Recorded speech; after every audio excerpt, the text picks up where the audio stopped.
Hello everyone.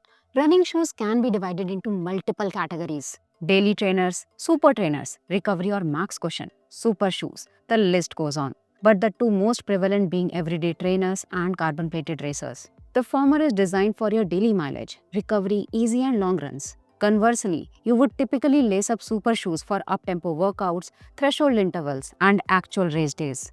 There is an unsaid rule that brands follow. Super shoes should have highly responsive, feather light, and dynamic midsoles, and standard trainers rely on sturdy, resilient foams that lack the same explosive energy.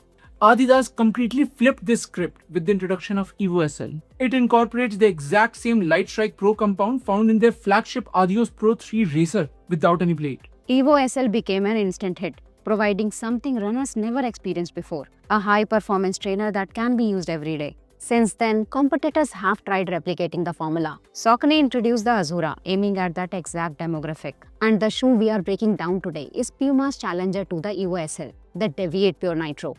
We have divided this review into 4 segments talking about the 3 core components of a running shoe: upper, midsole and outsole. We will rate them in scale ranging from bad to excellent. And in the final segment, we'll talk about competition and value.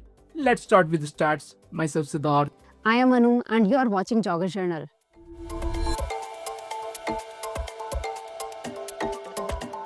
Puma Deviate Pure Nitro has a stack of 38 in the heel, 30 in the forefoot with an 8mm drop. It weighs 220 grams in UK 8 with an MRP of 14,999 rupees.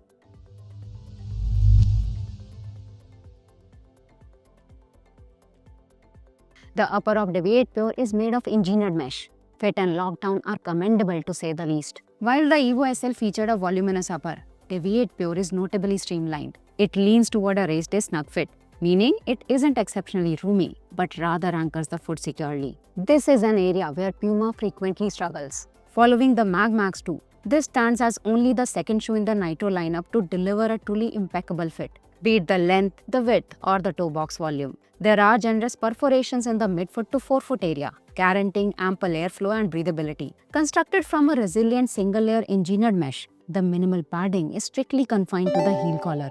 We would rate the upper as excellent.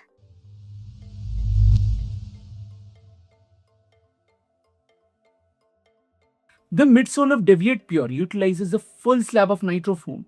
Nitro foam can mean different compounds in different shoes. Some utilize supercritical EVA, others feature PBA, and a few implement aliphatic TPU. But they all share a unifying trait: nitrogen gas infusion, resulting in a bouncy, airy ride. Naturally, aliphatic TPU, PBA, and EVA have their own unique properties. The Deviate Pure utilizes PBA formulation similar to what we found in the Deviate Nitro Elite 3. As a result, the running sensation closely mimics Elite 3, but unplated. We found the energy return of nitro foam to be excellent. The ride feels energetic and punchy, offering near limitless versatility. It is thoroughly capable of handling everything from sluggish recovery jogs to all-out racing efforts. Despite lack of a forefoot plate, the midsole maintains a moderate rigidity, providing a subtle snappy sensation during toe-off. However, there is a crucial aspect where the EVO SL undeniably triumphs: midsole geometry. Puma's execution lacks a pronounced forefoot rocker or a heel bevel. Wearing both side by side, the Deviate Pure feels considerably flatter by comparison. Its profile and silhouette resembles that of a conventional running shoe, whereas the EVO SL exudes a much more aggressive, modern feel, which ultimately makes the Adidas feel smoother during transitions and more explosive in energy return. Yet we would rate Puma's midsole as excellent.